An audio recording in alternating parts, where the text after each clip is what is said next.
For 3 decades, Johnny Carson ruled America's late-night television landscape, transforming The Tonight Show into an institution where over 22,000 celebrities would eventually sit across from him, sharing stories, promoting projects, and occasionally revealing far more than they intended.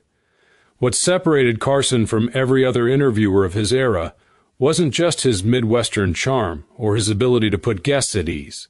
It was something far more valuable, an almost supernatural ability to detect when someone was bending the truth.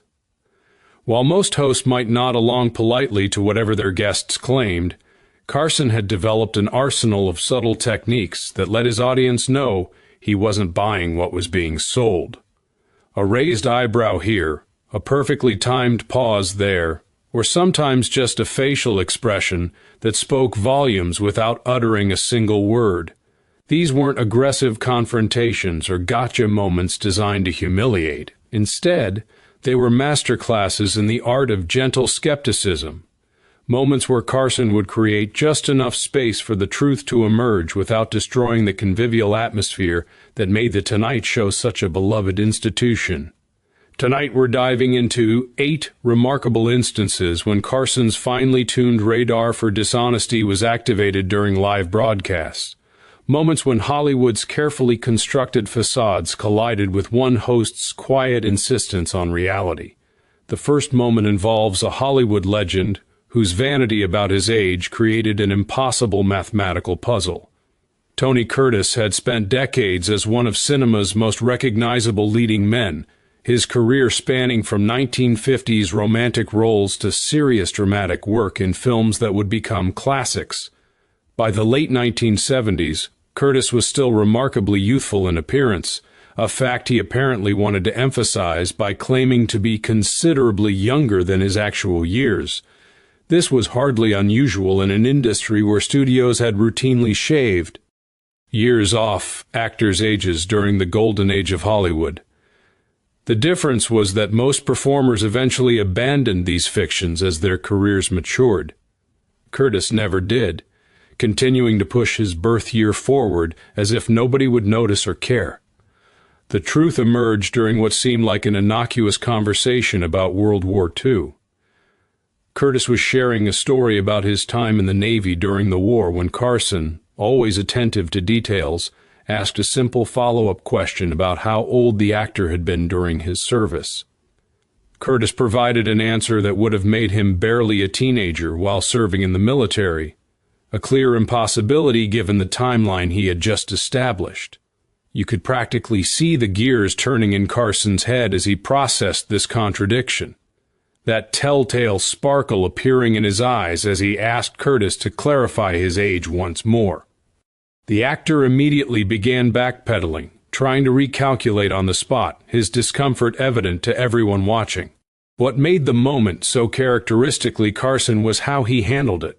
Rather than explicitly calling out the lie, he simply let the mathematical impossibility hang in the air with a knowing smile, allowing the studio audience to connect the dots themselves while giving Curtis enough room to move past the awkwardness. Carson never used the word lie because that wasn't his approach. He created a moment of clarity where the truth became self-evident, and the audience's collective chuckle indicated they had all done the mental arithmetic and reached the same conclusion. This exchange perfectly illustrated Carson's interview philosophy, sharp enough to catch the deception, but gentle enough to preserve the guest's dignity, while still being transparent enough to let viewers in on what was really happening. The second case involves a celebrity whose entire public persona was built on fabrications that Carson would periodically and delightfully puncture. Zsa Zsa Gabor had constructed a remarkable career based less on any actual acting ability than on an oversized personality and carefully cultivated image of European sophistication and aristocratic heritage. Among her many self-mythologizing claims was her frequent assertion of Hungarian royal lineage, a complete fabrication that she maintained throughout her public life and referenced repeatedly during her many Tonight Show appearances. Gabor represented a new type of celebrity, famous primarily for being famous, long before that concept became commonplace in American culture. Her entire appeal was wrapped up in this aura of European glamour and noble connections, except none of the royal claims had any basis in reality, and Carson was fully aware of this fact. During one particularly memorable appearance in the 1970s, Gabor once again referenced her supposed royal status, embellishing the claim with elaborate details about her family's noble heritage. Carson, who had heard these assertions countless times before, responded with a question that perfectly balanced friendly curiosity with unmistakable skepticism. "Is that a real title or just the Hollywood kind?" he asked with that characteristic half-smile that regular viewers knew so well. The question was delivered with such charm that it couldn't be taken as offensive, yet it cut directly to the heart of Gabor's long-standing fabrication. The studio audience immediately understood what Carson was doing, their laughter indicating they all recognized that Gabor's royalty was purely a Hollywood invention. Yet he had asked it in such a disarming way that she couldn't possibly take genuine offense. Gabor, ever the consummate performer, deflected the question with a theatrical gesture and a vague response about European nobility being different from American concepts, neither confirming nor denying Carson's gentle challenge. The exchange created a moment of shared understanding between Carson and his audience, while still allowing Gabor to maintain her carefully constructed image. Behind the scenes, Carson would express mild exasperation at her repeated royal claims, though he actually enjoyed having her as a guest.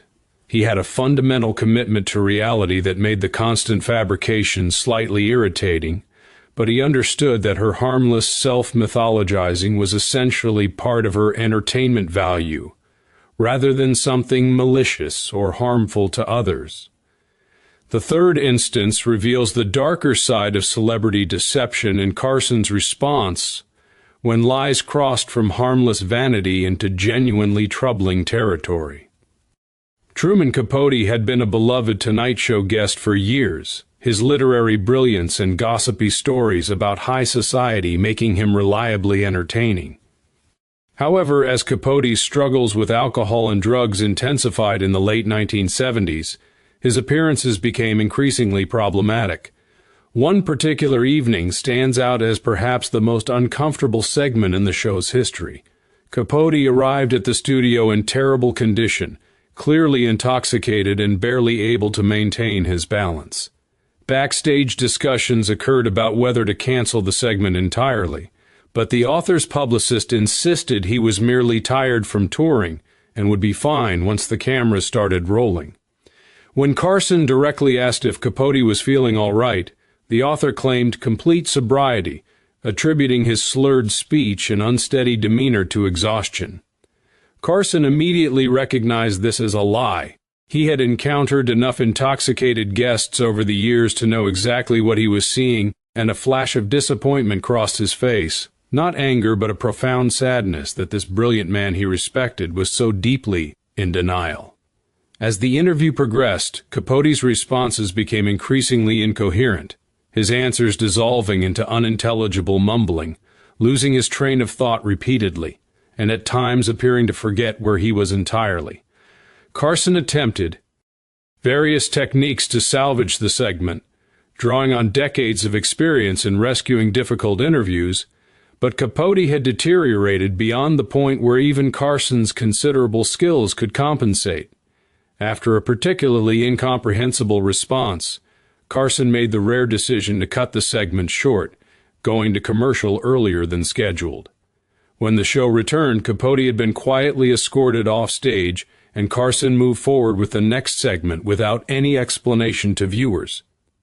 The aftermath was unprecedented, with no press photos issued and the segment essentially buried. What distinguished this incident from other celebrity fabrications was the serious nature of the deception.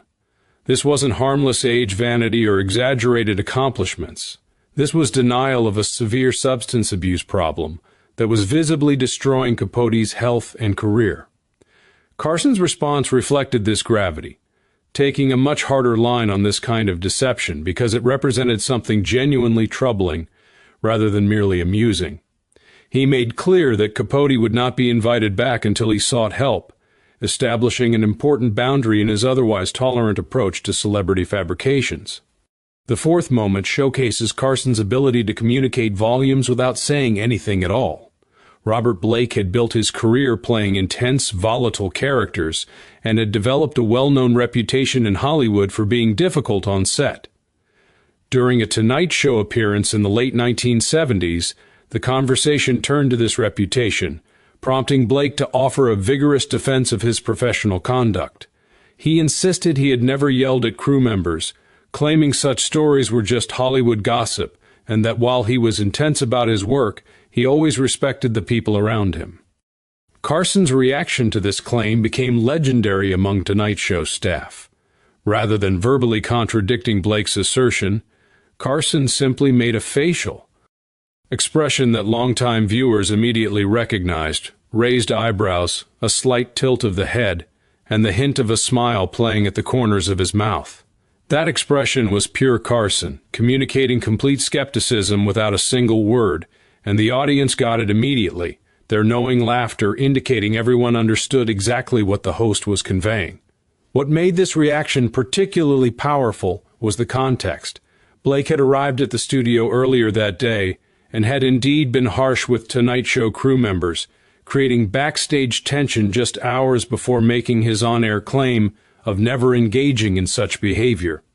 Carson's facial expression came from direct knowledge that Blake had been shouting at a stagehand literally an hour before the interview, making the actor's claim not just generally false, but specifically absurd, given what had happened in that very building that day. After the show, Carson reportedly commented on the irony to Ed McMahon, noting the timing between Blake's behavior and his subsequent denial.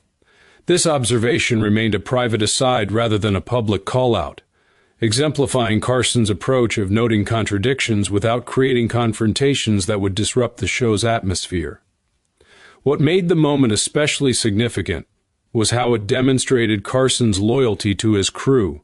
While he would rarely embarrass a guest publicly, his subtle reaction sent a clear message that he was aware of how Blake had treated his staff and did not accept the fabricated version of events. The incident became a perfect example of Carson's interviewing philosophy, finding the ideal balance between entertainment and authenticity, between politeness to guests and loyalty to truth, saying everything while technically saying nothing at all. The fifth case involves a pop culture icon whose calculated provocations ran headlong into Carson's dry wit. By 1987, Madonna had established herself as music's premier provocateur. Her controversial videos and boundary-pushing performances carefully crafted to generate maximum attention. When she appeared on The Tonight Show that year, the segment quickly became infamous for sexual innuendos and provocative comments that pushed the limits of what was acceptable on network television at that time. After Carson gently suggested that some of her remarks seemed designed to shock the audience, Madonna offered a completely disingenuous denial that triggered one of Carson's most memorable responses. She claimed she wasn't trying to shock anyone, delivering this assertion with an innocence that contradicted both her entire public persona and everything that had just occurred during the interview. Carson's reply was devastating in its simplicity. "Then you must do that in church too," he said with perfect deadpan delivery, his raised eyebrow and knowing smile making abundantly clear he wasn't buying her innocent act for even a second. The audience erupted at this classic Carson moment, calling out an obvious fabrication without directly accusing her of lying, using humor to highlight the absurdity of her claim while maintaining the show's light tone. What made the exchange particularly revealing was Madonna's reaction. Accustomed to controlling her narrative and image, she seemed momentarily taken aback by Carson's ability to cut through her practiced persona with a single quip. For a brief instant, the carefully constructed Madonna facade faltered as the real person behind it registered genuine surprise at being so deftly countered. Most interviewers either took her provocations at face value or expressed the shock she was seeking, but Carson did neither.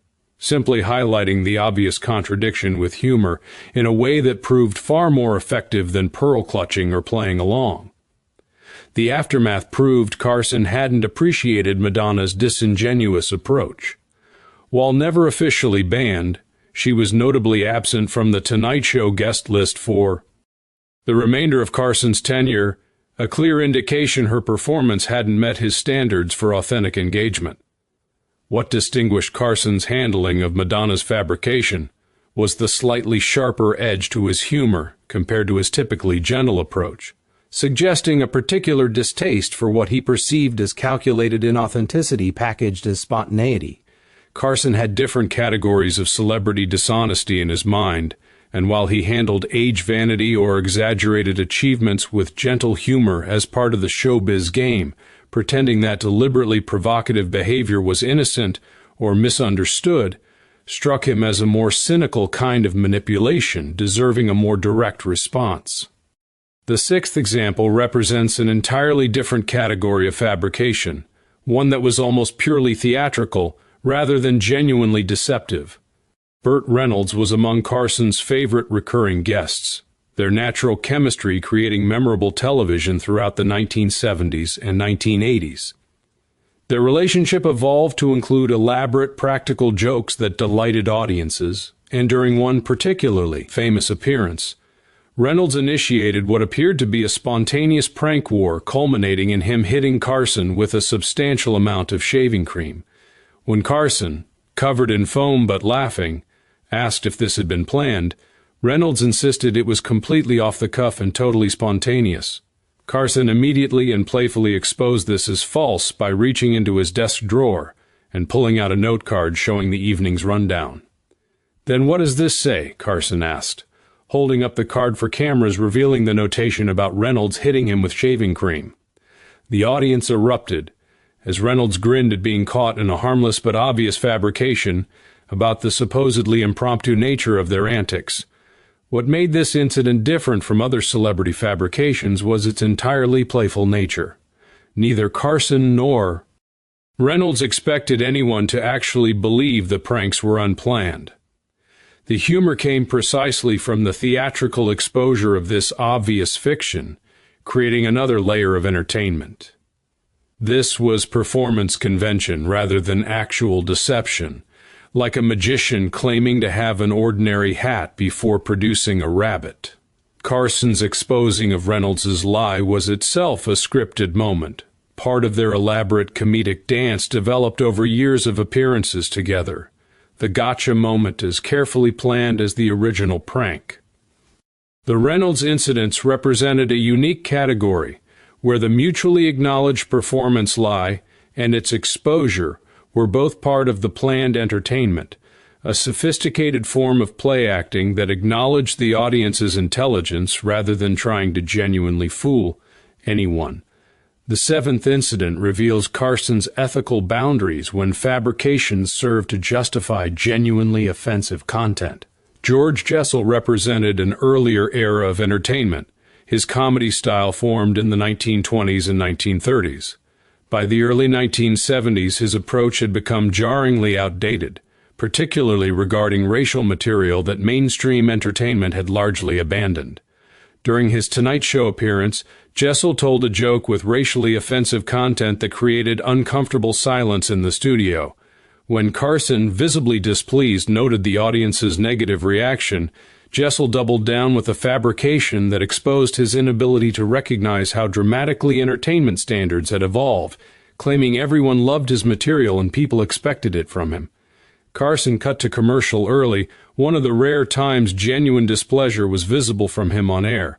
Not anger, but unmistakable disapproval that even casual viewers could detect. What made Jessel's fabrication particularly jarring wasn't just the offensive nature of his material, but his evident failure to recognize changing cultural norms. His claim that everyone loved content that had clearly made the audience uncomfortable revealed a performer unable to evolve with the times. Unlike Carson's responses to other celebrity fabrications, his reaction to Jessel wasn't humorous or gently mocking, but rather a rare moment of visible disapproval, a break from typical affability signaling the seriousness with which he viewed the situation. The fallout ensured Jessel was never invited back, revealing Carson's ethical boundaries and demonstrating that while he could be indulgent of harmless vanity, he had no tolerance for fabrications serving to justify content he considered genuinely offensive or harmful. The final case involves a backstage lie that created immediate operational consequences. Chuck Berry, one of rock and roll's founding fathers, was scheduled to perform in the late 1970s when earlier segments ran long. A production assistant informed him of the delay, and Berry's response that he was totally fine waiting proved to be one of the most consequential fabrications ever delivered backstage. Carson was relieved to hear Berry was being accommodating, but that relief proved short-lived. Contrary to his stated acceptance, Berry was actually furious about the delay, his pleasant response masking growing anger at what he perceived as disrespect. As the show continued, Berry's rage intensified until he reached a breaking point, storming off mid-show and leaving the building entirely without warning anyone, forcing the production team to scramble for replacement content. Carson handled the unexpected departure smoothly on air without mentioning Berry's exit, but backstage he was both surprised and amused by the dramatic contrast between Berry's claimed patience and his actual behavior. The incident became Tonight Show legend, with Carson referencing it for years afterward, asking guests if they were really okay with production changes or giving him a Chuck Berry okay.